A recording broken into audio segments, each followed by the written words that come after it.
सुबह इस दिन के आखिर में अडानी पावर में थोड़ी बहुत बाइंग नजर आई है। नीचे की टेल लंबी है जो कि बायर को इंडिकेट करती है।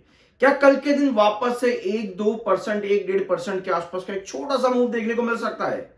एक अपडेट है आज के दिन सुप्रीम कोर्ट की तरफ से रिलायंस आपके अडानी पावर से रिलेटेड। समझते हैं इस अपडेट को, क्योंकि ये अपडेट जुड़ी है साल 2009 से। भैया वो कैसे कैसे ये खबर साल 2009 से जुड़ी है? सुप्रीम कोर्ट जनवरी 5 यानी कि आज ही का दिन अलाउ करता है अडानी पावर की अपील, जो कि फाइल की गई थी गुजरात हाई कोर्ट में 2019 के ऑर्डर के अकॉर्डिंग, जहां पर अडानी पावर को रिफ्यूज कर दिया गया था। किस लिए?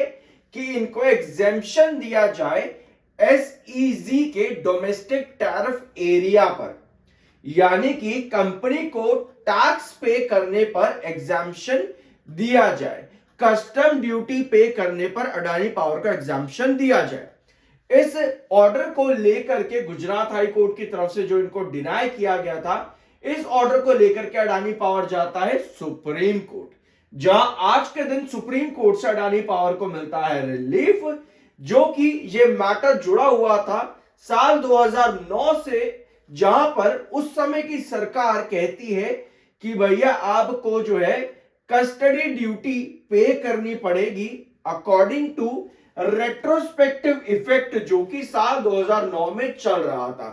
ठीक है, ये गवर्नमेंट ऑर्डर करती है गुजरात की 2010 में।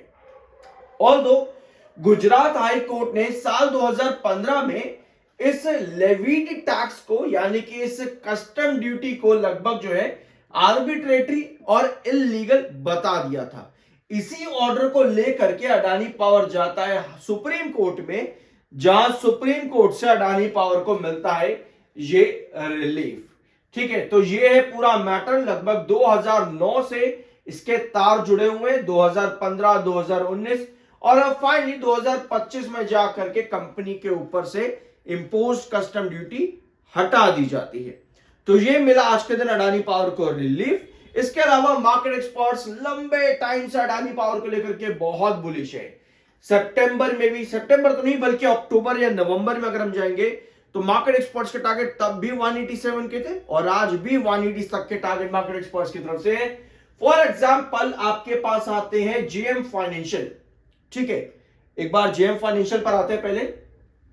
ठीक है, तो ये आपके पास है जेएम फाइनेंशियल, जहां इनका कहना है कि अडानी पावर में बाइंग की रेटिंग है और 178 तक की पोजीशन देखने को मिल सकती है अडानी पावर के अंदर। Although Adani power in updates पर थोड़ा बहुत चलता भी है मार्केट एक्सपर्ट्स के, जब टारगेट्स बुलिश आते हैं। लास्ट वीक आपने देखा ही थोड़ी बहुत एक रिकवरी मिली, 145 अचानक से ब्रेकआउट करते ही, और इस हफ्ते वापस से वही ब्रेकडाउन वापस से आपको मिल जाता है 145 के आसपास। अब ये टारगेट जो अचीवेबल है अकॉर्डिंग टू मार्केट एक्सपर्ट्स, इसके रीजन है जैसे कि 700 गीगावाट 2047 तक इंडिया जो है सरपास कर जाएगा, 2032 तक 386 गीगावाट, 2024 तक ऑलरेडी 250 गीगावाट जो है वो एक्सपेक्टेशंस के अकॉर्डिंग राइज हुआ है इंडिया की कैपेसिटी में, थर्मल पावर कैपेसिटी में। और जो अभी मैंने आपको सुप्रीम कोर्ट का ऑर्डर दिखाया वो भी कंपनी के थर्मल पावर प्लांट के ऊपर ही है। ठीक है, ये वाला मैटर जो भी आप लोगों ने यहां पर देखा। ठीक है, तो ये भी थर्मल पावर प्लांट के ऊपर ही है। Thermal power plant situated in Mundra port. Mundra port में जो है वहां पर कंपनी के ऊपर से डोमेस्टिक टैरिफ एरिया पर से ड्यूटीज हटाई गई है, एग्जेम्पशन कंपनी को यहां पर मिला है। तो मार्केट एक्सपर्ट्स इन्हीं सब रीजन से बुलिश है अडानी पावर को लेकर के। और तो जब भी आपको मार्केट एक्सपर्ट्स इस तरह से बुलिश दिखते हैं, हमेशा पहले चार्ट को फॉलो करो। अडानी पावर कहीं ना कहीं इंतजार कर रहा है बांग्लादेश से बचे कुचे पैसे वापस किस तरह से लिए जाए, क्योंकि बांग्लादेश ने तो भैया बुरा हाल कर रखा है अपना, और वो अडानी पावर के पैसे फंसा करके ही बैठा हुआ है। Although majority of amount Adani power का ही चुका चुके हैं, बट स्टिल कुछ पैसा है जिसके लिए ये कह रहे हैं कि भैया आर्बिट्रेशन में जाओ, लेकिन तब तक नहीं जब तक हम अपने हाई कोर्ट से, बांग्लादेश अपने हाई कोर्ट से एक ऑर्डर पास ना कर दे, कमेटी ना बिठा दे, इस पूरे मैटर को, इस पूरी डील को जो कि 2017 में बनी थी, उसको चेक करने के बाद में आप आर्बिट्रेशन में जा सकते हो। तो ये मामला अभी भी वहां पर फंसा पड़ा है, कहीं ना कहीं अडानी पावर इस खबर का इंतजार भी कर रहा है। अडानी ग्रीन ने अपनी Q3 की डिटेल्स और डेट्स बता दी है। Q3 company Adani green energy 23 जनवरी को अपडेट करेगी। 23 जनवरी अडानी ग्रीन अपने Q3 के रिजल्ट्स देगा। अगर आप चाहते हो इसका प्री एनालिसिस तो कमेंट बॉक्स में अडानी ग्रीन Q3 मेंशन जरूर कर देना। वेयरएज अडानी पावर से एक्सपेक्टेशन है कि कंपनी अपना 0.88% से ज्यादा का ग्रोथ शो करे, जिसके लिए कंपनी को पिछले साल के कंपैरिजन में अपना रेवेन्यू जो है इंक्रीज करना पड़ेगा, जो कि पिछले साल था 13,671 करोड़ का। यानी कि अगर कंपनी को 5% का भी ग्रोथ देना है तो कंपनी का रेवेन्यू कितना होना चाहिए? एटलीस्ट अराउंड 600 करोड़ के आसपास का अप ट्रेंड पर, ताकि कंपनी एक अच्छा ग्रोथ दिखा सके। यानी कि अराउंड कितना बन जाएगा टोटल? ये बन जाएगा लगभग 14,200 करोड़ के आसपास का एटलीस्ट रेवेन्यू ग्रोथ अगर कंपनी देती है तो कंपनी का growth percentage quarter on quarter बढ़ेगा और ईयर ऑन ईयर बेसिस पर कंपनी का रेवेन्यू अराउंड 14,200 करोड़ के आसपास का होना चाहिए। तो ये है अडानी पावर की रिलेटेड एक्सपेक्टेशन Q3 से। टेक्निकली अडानी पावर का एमएफआई बेरिश है, 75.2 का एमएफआई है एंड 56 का आपका आरएसआई है। न्यूट्रल प्लस एमएफआई आपका bearish, neutral plus bearish technicals आपके अडानी पावर में अभी भी बने हुए हैं।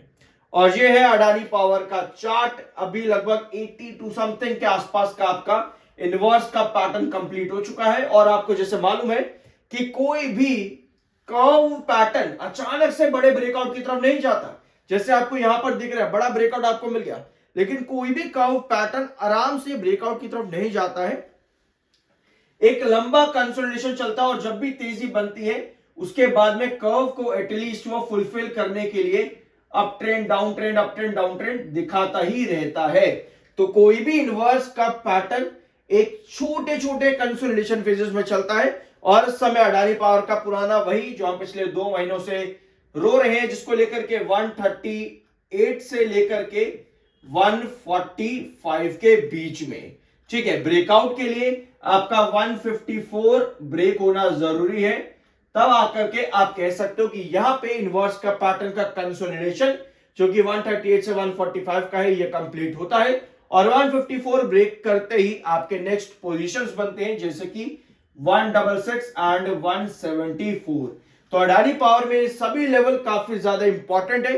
कोई भी ब्रेकआउट सस्टेन करता है अबव 154 देन नेक्स्ट पॉसिबिलिटीज आपकी यहां पर नजर आ जाती हैं। इनवर्स का पैटर्न किसी भी चार्ट के लिए बहुत इंपॉर्टेंट होता है लॉन्ग टर्म नजरिए से। शॉर्ट टर्म पर अगर आप डायगोनल्स जैसे कि आपके हॉरिजॉन्टल्स और वर्टिकल्स पर काम करते हो तो ये चार्ट्स आपके शॉर्ट टर्म्स में काम करते हैं।